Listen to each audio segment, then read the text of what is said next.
Hello guys, welcome to my YouTube channel and thank you for watching and subscribing, and if you haven't subscribed, please do so to know when I'm posting the next video. Today we continue this Chevening scholarship series, and having looked at the leadership and influence essay, we move on to the second one, which is the networking essay. Basically, in this essay you're supposed to show that you know how to initiate, maintain or grow relationships that lead to your personal development. The personal development in this case could be you getting an attachment, getting an internship, getting a job, getting a mentor, or even developing some skills that you didn't have before. So in this case, one of the basic things that you have to remember is that you have to initiate these relationships.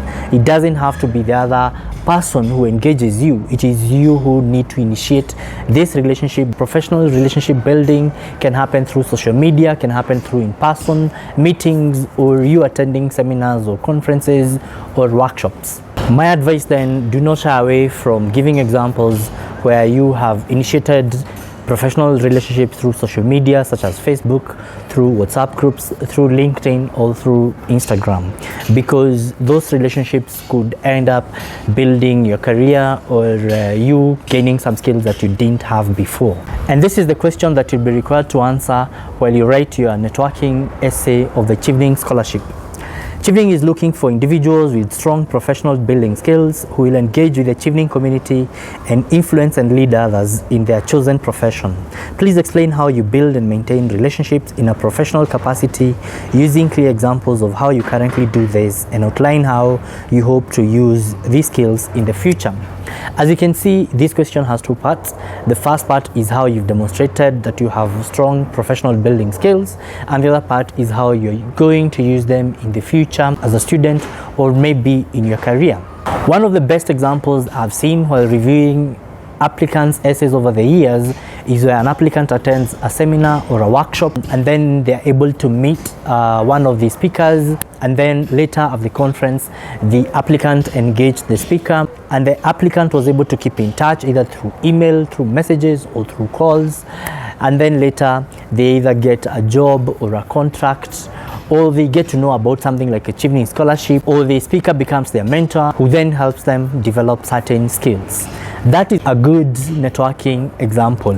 And one thing you'll note from that example is that you've demonstrated that you can initiate a professional relationship, you can maintain it, and that you can do so in a way that leads to your personal growth. One of the common mistakes that I have identified while reviewing applicants' essays over the years is that they're able to identify examples when they have networked professionally, but they are not able to show how they benefited individually. That means all examples that you give in this essay must lead to how you benefited, not the community, not the people you lead. It should be you, because Chevening is looking for someone who will be able to leverage on the networks or the opportunities that Chevening will offer you as a student, and afterwards as part of the global and maybe national alumni community to grow in your career. Another thing to note in this essay is that the examples you give should be examples that demonstrate or lead to your professional growth.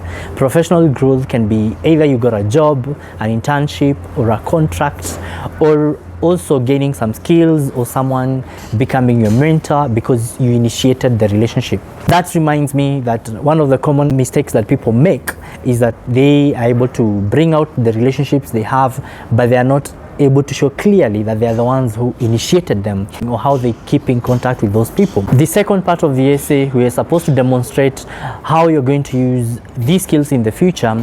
You can mention your national Chevening alumni, that is the alumni network in your country. You can mention how you're going to network with fellow students, your lecturers, conferences you might attend in the UK which are relevant to your course or career, and also how you're going to network in your career to continue being of influence in your country.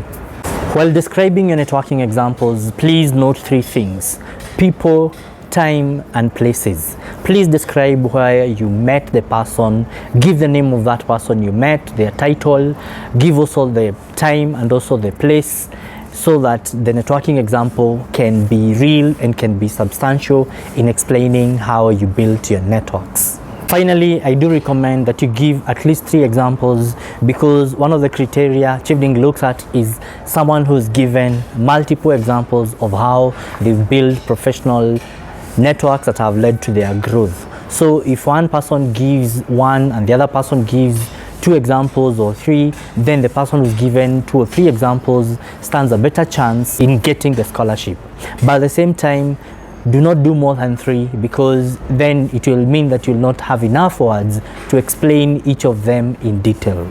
Again, your essay should have a conclusion, and this conclusion should basically try to answer the second part of the question that tells you to show how you're going to do this in the future. So in your conclusion, you could say who you are planning to network with as a student and after you finished your course, in order to grow in your career. In conclusion, please know that this essay is looking for someone who will take advantage of the opportunities that the Chevening scholarship will give to them to network and to build their relationships, and these relationships are definitely going to lead to their professional growth.